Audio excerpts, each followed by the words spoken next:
Hello friends, কেমন আছো তোমরা? ভালো আছো সবাই? আজ আমি তোমাদের কাছে কিছু কম্পিটিটিভ এক্সামের জন্য কিছু ম্যাথ নিয়ে এসেছি, ঠিক আছে? কম্পিটিটিভ এক্সামে ম্যাথ সাধারণত থাকেই, আর মেনলি ম্যাথগুলো 9 10 9 এবং ক্লাস 9 এবং 10, এই 9 10-এর ম্যাথগুলোই থাকে, ঠিক আছে? যেরকম সিম্পল ইন্টারেস্ট বা কোনো পার্সেন্টেজ, সিম্পলিফিকেশান, এইসবগুলো কিছু কিছু ম্যাথ, এই ম্যাথগুলো প্রত্যেকটা কম্পিটিটিভ এক্সামেই থাকে, ঠিক আছে? আমি তোমাদের কিছুটা ডিটেলস, মানে অঙ্কটা মেনলি কোনো করলে, ভুল করলে চলবে না, অঙ্কটা ঠিক করতে হবে। ওই জন্য প্রথম ডিটেলস কিছুটা বুঝিয়ে দেব, সেটা বুঝে নিয়ে তারপরে শর্টকাট মেথডও কিছুটা বলে দেব, ফর্মুলা, সেগুলো অ্যাপ্লাই করতে হবে। আচ্ছা, প্রথম কোশ্চেন দেখো। A man sells an article for rupees 600 and makes a profit of 20% on CP. Find the CP of the article. 20%, একটা মানুষ একটা আর্টিকেল বিক্রি করেছে 600 টাকা দিয়ে এবং একটা প্রফিট পেয়েছে 20% সিপির উপরে। তাহলে আমরা কি করব এখানে? এখানে ধরি সিপি, সিপি হচ্ছে 100। তাহলে সেল, বিক্রয় মূল্য 600 টাকা বলেছে, তাহলে বিক্রয় মূল্য মা এসপি, সেল প্রাইস, যেহেতু বলেছে প্রফিট, তাহলে বিক্রয় মূল্য 120 টাকা হলে ক্রয় মূল্য 100, এই 100, হ্যাঁ 100 টাকা, ঠিক আছে? বিক্রয় মূল্য 120 টাকা হলে ক্রয় মূল্য 100 টাকা। বিক্রয় মূল্য তাহলে 1 টাকা হলে ক্রয় মূল্য 100/120 টাকা। বিক্রয় মূল্য 600 টাকা হলে ক্রয় মূল্য 100 × 600/120। তাহলে এটা কত আসছে দেখো তো, এটা কাটাকুটি করছি আমরা। 2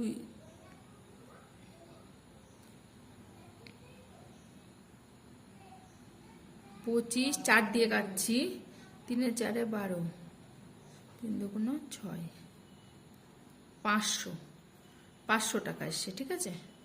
তাহলে বিক্রয় মূল্য 100 টাকা, 120 টাকা হলে ক্রয় মূল্য 100 টাকা, বিক্রয় মূল্য 600 টাকা হলে ক্রয় মূল্য হচ্ছে 520। আমাদের কি বলেছে যে সিপি অফ দ্য আর্টিকেল, ক্রয় মূল্য তাহলে 500 টাকা হয়ে গেল, ঠিক আছে? আচ্ছা, নেক্সট বলেছে by selling a watch for rich 720 a man loses 10%। এটা প্রথমটা প্রফিট ছিল, এবার এটা সেকেন্ড কোশ্চেনটা হচ্ছে লস, 10% লস খেয়েছে। আর এটা হচ্ছে সেলিং প্রাইস মানে এসপি, বিক্রয় মূল্য 720 টাকা। What price should she sells it to gain 20%। তাহলে এটা আমরা কি করে করব? এটা আমরা করব বিক্রয় মূল্য, এখানে হচ্ছে আমরা সবসময় সিপিটা আমরা 100 ধরে নেব, ঠিক আছে? তাহলে এখানে যেহেতু বলেছে 10% লস খেয়েছে, তাহলে আমরা কি বলতে পারি? 10% লস করেছে মানে আমরা বিক্রয় মূল্য, সেক্ষেত্রে বিক্রয় মূল্য হচ্ছে 90 টাকা হলে ক্রয় মূল্য হচ্ছে 100 টাকা। আচ্ছা, বিক্রয় মূল্য 1 টাকা হলে ক্রয় মূল্য 100/90 টাকা। বিক্রয় মূল্য 720 টাকা হলে ক্রয় মূল্য 100 × 720/90, তাহলে 8 9 72, এখানে এসছে ক্রয় মূল্য 800 টাকা। তাহলে এটা বিক্রয় মূল্য ছিল 720 টাকা আর ক্রয় মূল্য হয়েছে 800 টাকা, ঠিক আছে? তাহলে কি বলেছে নেক্সট বলছে at what price should he sells it gain two gain 20%। 20% লাভে বিক্রয় করতে গেলে বিক্রয় মূল্য কত হতে হবে? এখন ক্রয় মূল্য আমরা পেয়ে গেলাম 20% লাভে, দ্যাট ইজ ক্রয় মূল্য, বিক্রয় মূল্য কত হবে বার করতে বলেছে, ঠিক আছে? ক্রয় মূল্য 100 টাকা হলে বিক্রয় মূল্য 20% লাভ মানে 120।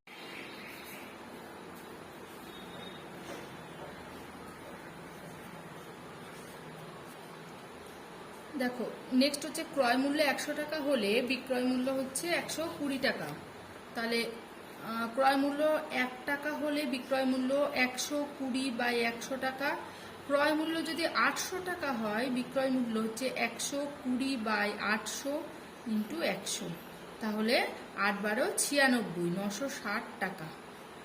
তাহলে যদি আমরা 20% লাভে বিক্রয় করতে হয় তাহলে আমাদের ক্রয় মূল্য কত এসছে, বিক্রয় মূল্য এসছে 960 টাকা। ঠিক আছে।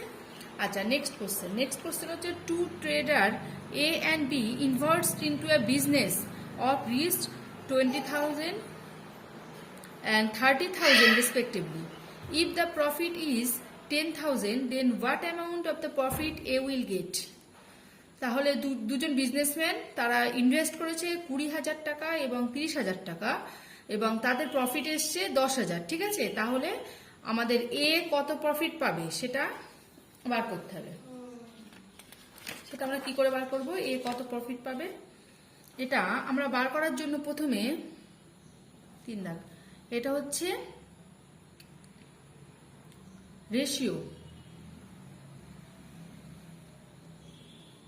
Ratio of A and B, A and B's invest is 20,000 is to 30,000, that is 2 is to 3। আচ্ছা প্রফিট কত বলা আছে, প্রফিট বলা আছে হচ্ছে 10,000 টাকা। ঠিক আছে। তাহলে ইনভেস্ট অ্যামাউন্ট প্রফিট অফ এ,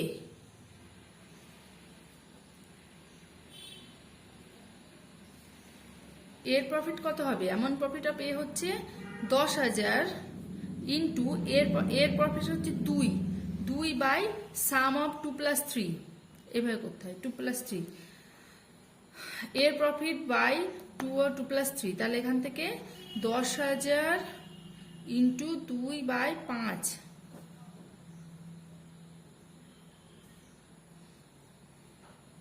4,000। ঠিক আছে, এগুলো অনেক সহজ। আচ্ছা নেক্সট বলছে the ratio of the capital invested in a business of A B C is half, 1/3 and 1/4. If the profit at the end of the year is this 10400, then what amount profit will be B get? B এর profit কত সেটা বলে সেটা চেয়েছে। ঠিক আছে। বলেছে যে রেশিও ক্যাপিটালের রেশিও হচ্ছে রেশিও অফ দ্য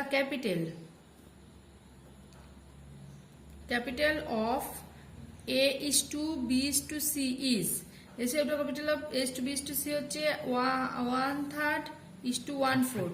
আচ্ছা এটা আমাদের ফ্র্যাকশনে আছে, এটা আমাদের ইন্টিজারে আনার জন্য কি করতে হবে, নিচেরগুলো সব এলসিএম করতে হবে। এলসিএম দ্যাট ইজ 2 3 4, 2 3 4 এর এলসিএম কত, 12 এলসিএম আর 12 দিয়ে ওপরে করতে হবে, মাল্টিপল করতে হবে। তাহলে 6 is to 12 মানে হচ্ছে মাল্টিপল করলে ওপরে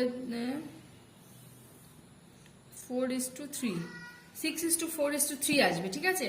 এটা যদি আমরা এলসিএম করে এলসিএমটা মাল্টিপল করে দিয়ে দেব, 6 is to 4 is to 3 ratio. তাহলে আমাদের বলেছে বির প্রফিট। ঠিক আছে। বির প্রফিট কত, তাহলে টোটাল প্রফিট সেম অ্যাজ আগের অঙ্কটার মতো, টোটাল প্রফিট হচ্ছে 10400। ঠিক আছে। তাহলে বিস প্রফিট কি বলেছিলাম সেটা করতে হবে, বির যে রেশিও সেটা by sum of all ratio, এটা ইনটু টোটাল প্রফিট। এটা করলে আমরা বির প্রফিট বার করতে পারবো। 6 × 10 = 3, 13, 10400, 9 13 104, 900, 4 9 36, এত টাকা। তাহলে বির প্রফিট কত এলো, বির প্রফিট এলো 3600 টাকা। ঠিক আছে। এইভাবে করতে হয়। আচ্ছা নেক্সট বলেছে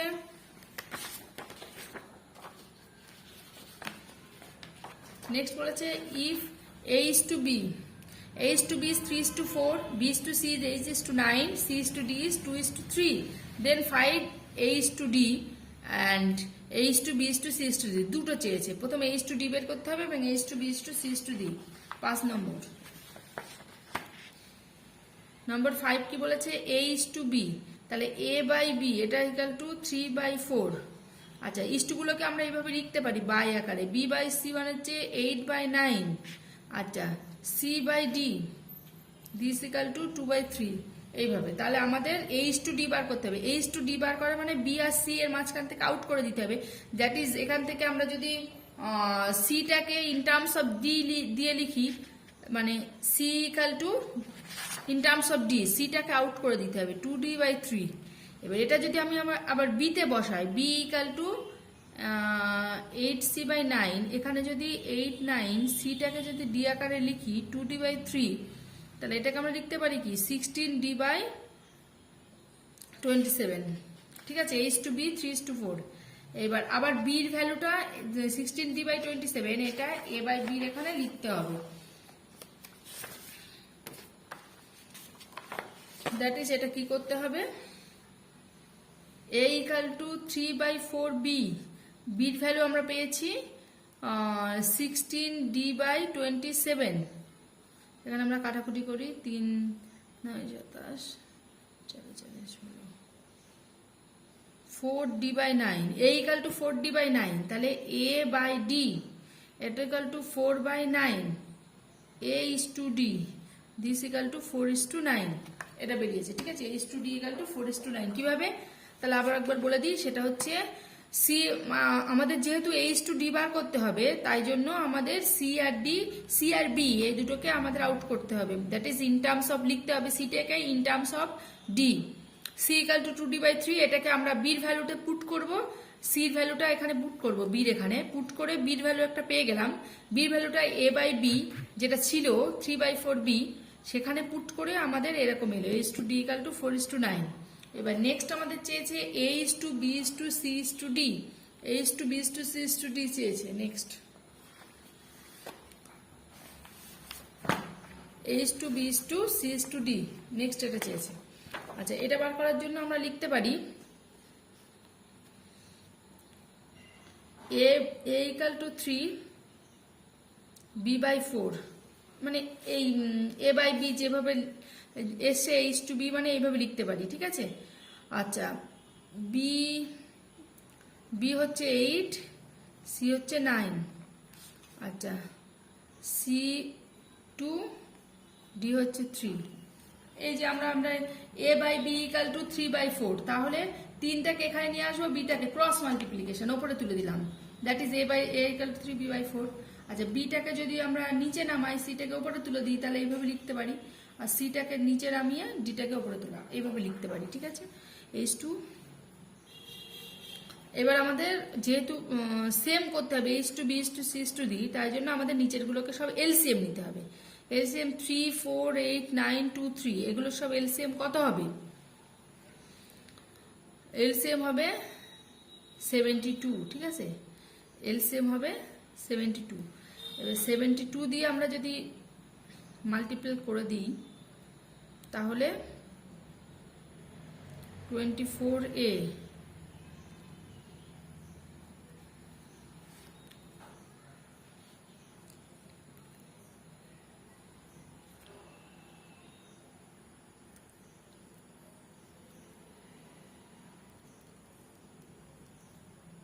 B/24।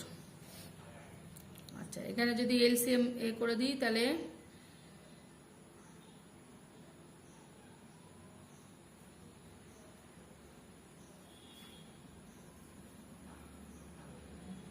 C/8,